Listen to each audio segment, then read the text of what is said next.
Bom dia, meu amigo e minha amiga.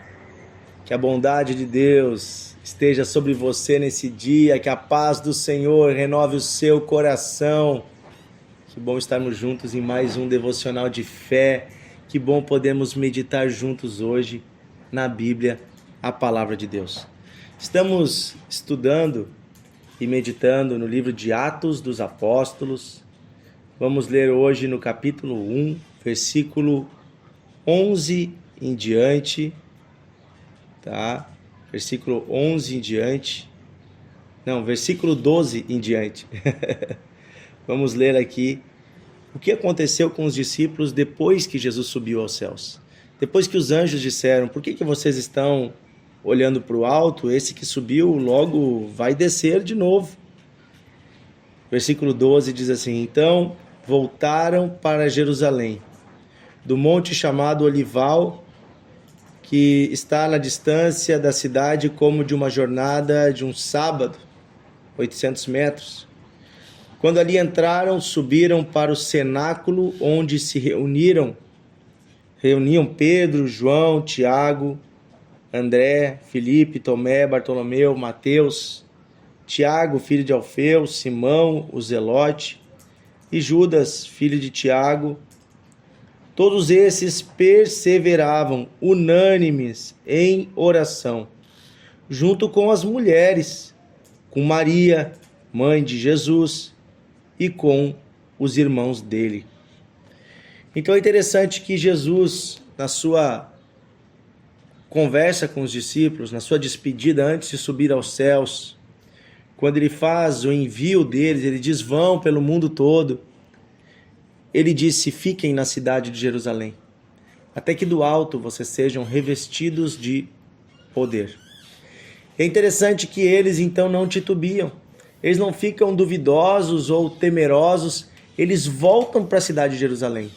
E isso já demonstra uma ação de Deus, porque aquela cidade trazia medo a eles, porque foi em Jerusalém que eles foram que eles viram Jesus ser preso, ser morto. Jerusalém tinha muitas autoridades que se opunham ao evangelho, mas eles voltaram para dentro de Jerusalém.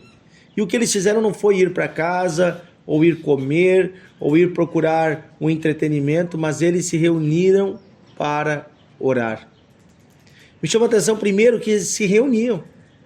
Eles se encontraram todos, os apóstolos, os discípulos, junto com as suas esposas e com outras mulheres, aquelas seguidoras de Jesus. Certamente ali estava Maria Madalena e outras, também Maria, a própria mãe de Jesus, e os irmãos de Jesus.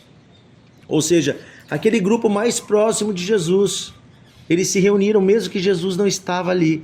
Eles decidiram se reunir. Eles decidiram se encontrar. E ali o texto diz que todos perseveravam unânimes em oração. E eu quero dizer para você que este é o segredo da igreja. Aqui vai ser fundada a igreja de Jesus.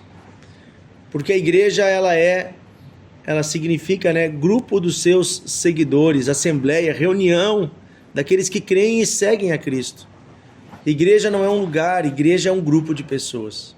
Aqui vai ser fundada a igreja porque Jesus já não estava fisicamente com eles, mas Jesus os havia enviado e mandado que eles orassem, e mandado que eles esperassem a promessa do Pai.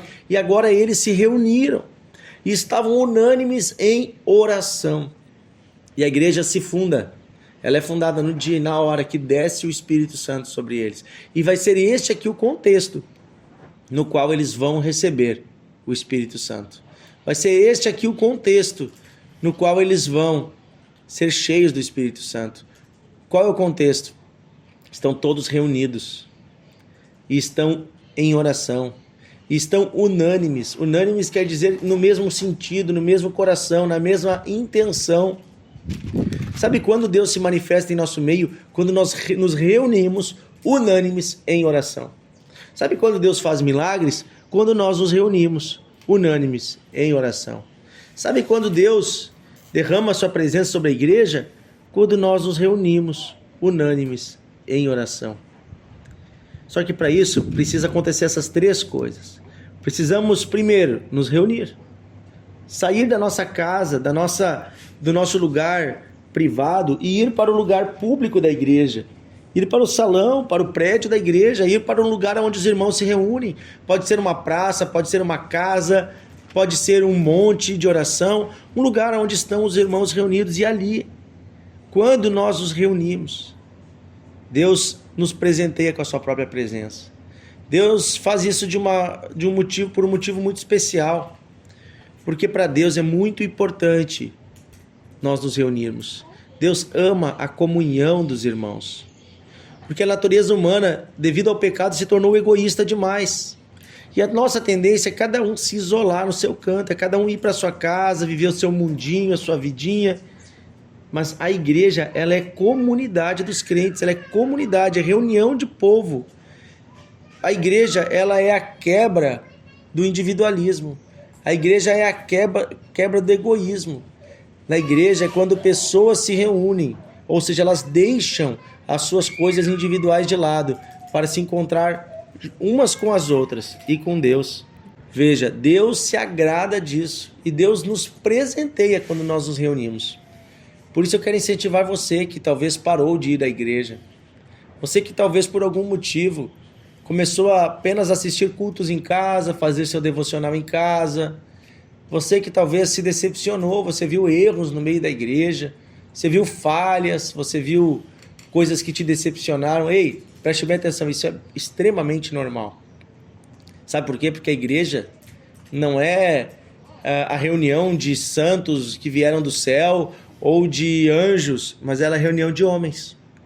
Homens pecadores que precisam da presença de Deus. Homens que estão sendo transformados por Deus. Homens e mulheres que estão em processo com Deus.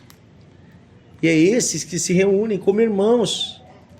Numa casa, entre os irmãos, também tem às vezes alguns atritos. Isso não quer dizer que a família não seja boa, mas isso quer dizer que aquela família é humana. O que eu devo fazer? Ora, continuar me reunindo.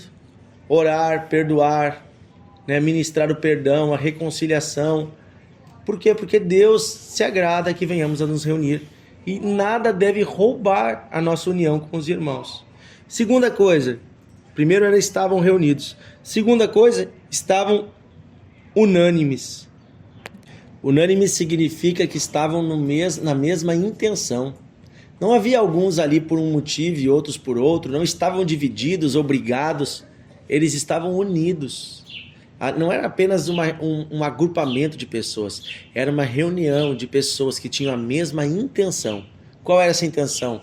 Buscar a presença de Deus, receber a promessa de Deus. A intenção deles era continuar a obra de Jesus, entender o que Deus queria fazer. Sim, eles estavam perguntando certamente para Deus, e agora, Senhor, o que faremos? O Senhor estava conosco, agora não está mais, mas nos mostre então qual é o próximo passo, nos fortaleça. Certamente oravam consolando Maria, que não tinha mais consigo seu filho. Certamente, consolavam os irmãos de Jesus que sentiam a sua falta. E assim foi esse momento de oração. E não foi por pouco tempo, viu, irmãos? Foi por 10 dias. Porque eles começaram a orar no dia 40. E eles receberam o Espírito Santo no dia número 50. Nós sabemos isso porque, a Bíblia fala que 40 dias depois da Páscoa, Jesus subiu aos céus. E aí diz que eles já desceram para a cidade de Jerusalém, subiram, e subiram ao cenáculo para orar. Mas diz que no dia número 50 depois da Páscoa, em Pentecostes, ou seja, 50 dias depois da Páscoa, eles recebem o Espírito Santo. Então foram 10 dias de oração. Eles certamente iam para casa, dormiam, comiam, voltavam para orar novamente, se reuniam para orar. E assim não cessavam a oração. Esse é o terceiro ponto, a oração. Às vezes nós estamos na igreja, nós estamos cantando, nós estamos repetindo coisas, mas nós não estamos orando. E a oração é quando o meu coração se conecta com o coração de Deus por meio de palavras. Ou seja, eu falo e eu começo a declarar o que está no meu coração e declarar o amor que eu tenho por Deus, a gratidão. Mas também eu começo a pedir a ajuda de Deus. Eu começo a declarar que eu creio que Ele é poderoso para realizar. E eu começo a orar, crendo que o Senhor é poderoso. E eu começo a declarar a palavra que vem da boca de Deus para minha boca. E essa palavra se torna em profecia. Ela começa a trazer o que não existe para a existência. Isto é oração. Oração não é simplesmente uma repetição vã, mas oração é quando o meu coração se conecta com o coração de Deus. Em comunidade, com o mesmo coração, com a mesma intenção, oravam unânimes. E é isto que moveu o coração de Deus. Amém? Querido Deus e Pai, queremos esse mesmo coração. Queremos nos reunir com os nossos irmãos em um só propósito, em uma só vontade. Queremos nos reunir em unidade, em amor, e queremos orar, nos conectando contigo, até que o Senhor venha e nos responda e fale conosco e nos mostre a tua vontade. É o que nós pedimos hoje, Pai, em nome de Jesus. Que possamos deixar nosso egoísmo de lado, deixar, Senhor, a nossa natureza pecaminosa que nos afasta dos nossos irmãos, que nos afasta da comunhão, e possamos nos reunir com o teu povo para viver a tua vontade, para sermos ensinados pelo Senhor, para sermos corrigidos, sim, também para ajudarmos uns aos outros em oração. É o que pedimos hoje, Pai, em nome de Jesus. Amém. Que Deus abençoe você, meu amigo. Compartilhe o devocional e amanhã estaremos juntos.